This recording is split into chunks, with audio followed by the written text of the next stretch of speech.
bonsoir Michel. Évidemment, vous allez poser votre regard sur l'Allemagne, sur l'action d'Angela Merkel concernant l'immigration et l'émigration dans un instant. Mais nous accueillons également Éric-André Martin. Bonsoir monsieur, vous êtes secrétaire général du CERFA à l'IFRI. Ça fait beaucoup de lettres et beaucoup d'initiales. C'est plus rapide à dire. C'est en effet plus rapide à dire. J'ai une question qui est tout aussi rapide, qui va nous permettre de contextualiser un peu l'époque que vit l'Allemagne en ce moment. La presse allemande, vous l'avez peut-être vu, surnomme le nouveau chancelier allemand le variant Merkel. C'est un jeu de mots, évidemment, par rapport aux variants Omicron et au coronavirus, mais quand même, ça dit quelque chose de la difficulté qu'un chancelier va avoir, en l'occurrence Olaf Scholz, à succéder à l'emblématique Angela Merkel. C'est tout le défi, en tout cas, au début, parce il doit effacer, en tout cas, faire oublier l'image iconique de Madame Merkel, Mutti, la personne respectée en Allemagne et la chancelière connue dans le monde entier. Il doit maintenant se faire un nom.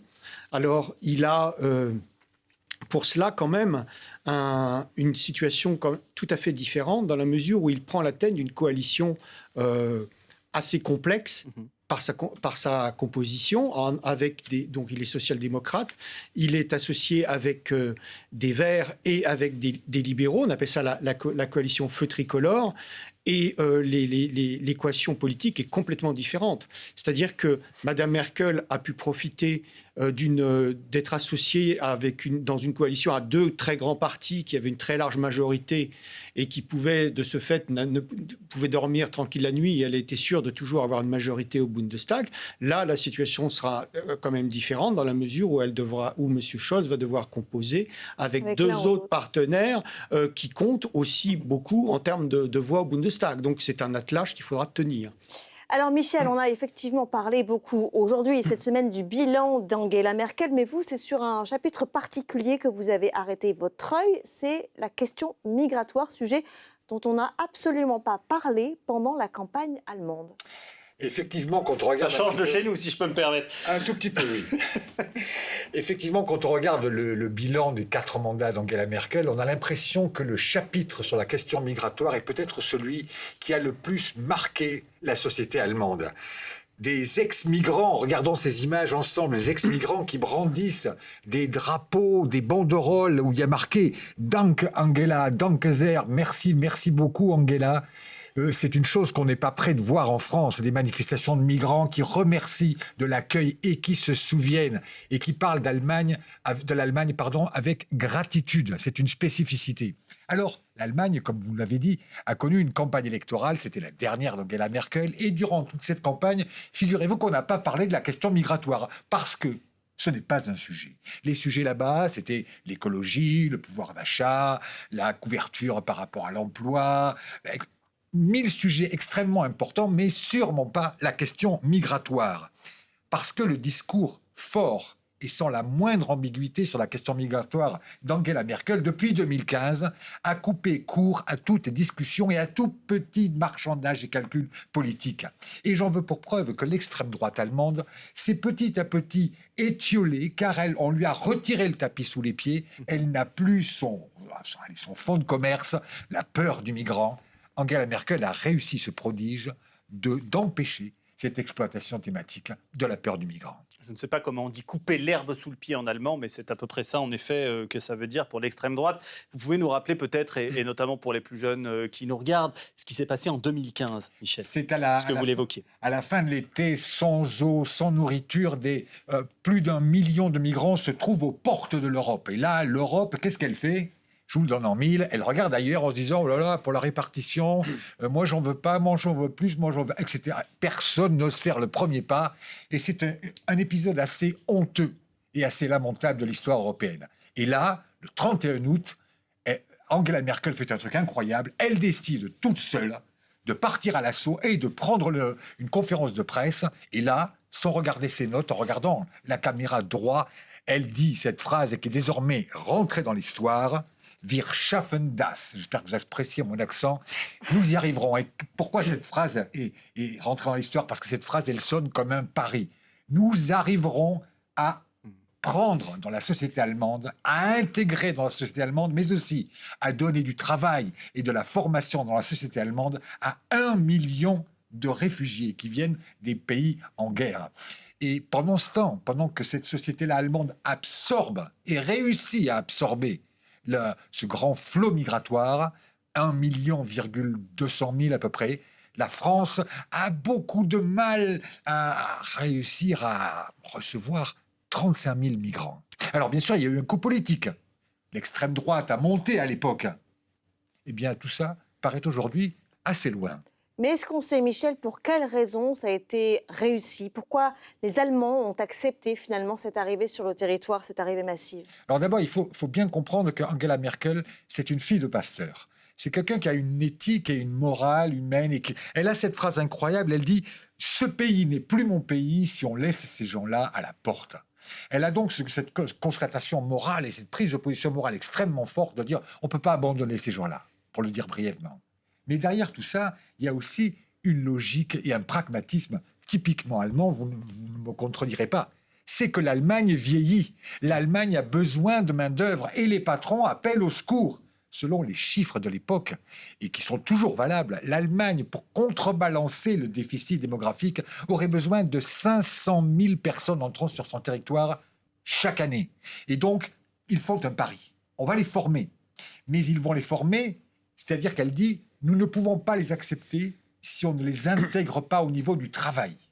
Et pour les enfants, elle a par exemple cette idée de dire « Dans les écoles, on va les mettre un petit peu partout, surtout pas dans un point ». Et dans chaque classe, on ne mettra pas un groupe de 25 élèves qui viennent de Syrie, on en mettra un là, 3 là, 2 là, et ils deviendront allemands.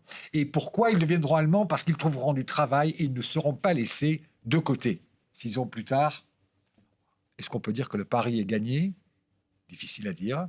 On peut peut-être poser la question à notre invité, Éric-André Martin. À l'instant, Michel Monpontet louait le pragmatisme d'Angela Merkel et d'une certaine manière, c'est ce qui a signé sa réussite aussi à cette chancelière-là.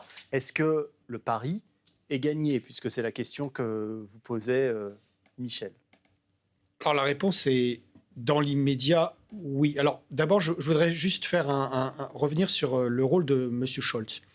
Parce que M. Scholz, alors c'est vrai, on attribue les mérites à Mme Merkel qui était aux affaires et qui a pris la décision, mais il faut bien voir aussi qu'elle n'a pas été isolée politiquement dans cette affaire, puisque M. Scholz a écrit un livre qui s'appelle Hoffnungsland, Pays d'espoir, où justement il fait le pari lui aussi de l'intégration des migrants.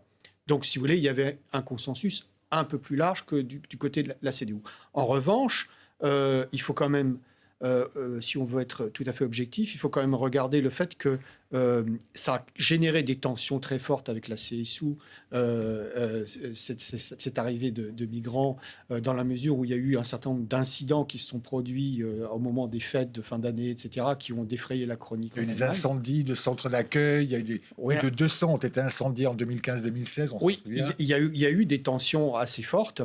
Et aussi, il y a eu tout le mouvement Pegida qui s'est mis en place avec des manifestations régulières, parfois assez violentes. Et ça a boosté l'AfD qui est entré au Bundestag en 2017. C'est le parti d'extrême droite. Voilà, le parti d'extrême droite. Donc ça a quand même eu des conséquences. Alors aujourd'hui, effectivement, en 2021, l'AfD s'est un peu tassée dans ses résultats électoraux, mais pour autant, elle reste forte dans les pays, dans les Länder de l'Est, et en particulier, elle est extrêmement xénophobe. Là, paradoxalement, dans des endroits où il y a relativement peu d'étrangers. Donc la question, oui, le pari est gagné assez largement parce qu'il y a eu un consensus politique plus large que la seule CDU. Notamment le SPD a contribué, les Verts aussi, qui sont un parti pro-immigration. Et je dirais que cette politique va se poursuivre dans la mesure où la coalition qui vient d'entrer au pouvoir a un programme ouvert en matière d'immigration, et pour la raison que vous avez aussi indiquée, dans la mesure où ils sont conscients que l'économie allemande va avoir besoin de main-d'œuvre pour pouvoir aussi permettre de financer le système de retraite, etc. Il y a ce chiffre imparable, c'est 56% des migrants ont désormais un travail, et la moitié de ces 56% un travail qualifié. Alors, effectivement, c'est une réussite. Une réussite parce que aussi une bonne partie de ces migrants étaient des gens qui sont des forces vives du pays qui sont partis. Donc ça a un problème aussi, après, à plus long terme, pour équilibrer je dirais c'est une perte sèche pour les pays et un gain pour l'Allemagne qui a réussi à utiliser leurs qualifications et à les intégrer. Maintenant, la question qui va se poser, c'est la façon dont cette coalition va pouvoir continuer à fonctionner et à moderniser son économie, puisqu'elle a des programmes très ambitieux en la matière, et en ayant cette main-d'œuvre qualifiée dont on va avoir besoin, voire très qualifiée dont on va avoir besoin. Effectivement, dans l'équation, l'immigration, enfin le recours à une main-d'œuvre étrangère est indispensable en l'état de la démographie allemande. Merci beaucoup de nous avoir éclairé sur cette nouvelle chancellerie. Éric-André Martin, secrétaire général du CERFA à l'IFRI, Michel Monpontet. Un dernier petit mot, parce que je crois que pour le coup, on parle d'immigration ailleurs en Europe, à côté de chez nous, et pour le coup, pas de la même manière qu'en Allemagne. C'est l'exact opposé. Ouais. Actuellement, au Parlement en Angleterre, on est en train de discuter d'une loi extrêmement violente contre les migrants, puisqu'on va parler de cette fameuse notion de pushback, c'est-à-dire renvoyer en pleine mer les migrants et de criminaliser les migrants. Alors, on a Boris Johnson qui, d'un côté, est prisonnier parce que c'est les gens qui ont voté pour le Brexit lui disent moins de migrants et plus de travail pour nous. Cette équation assez surréaliste. Et de l'autre côté, le patronat anglais qui dit au secours, il nous manque entre 500 000 et 1 million de personnes pour remplir les postes de travail et nous ne trouvons pas. Boris Johnson est donc là, coincé. Merci beaucoup, Michel Monpontet, pour nous avoir offert votre œil sur cette passation de pouvoir en Allemagne. Merci beaucoup d'être venu sur le plateau. On va enchaîner.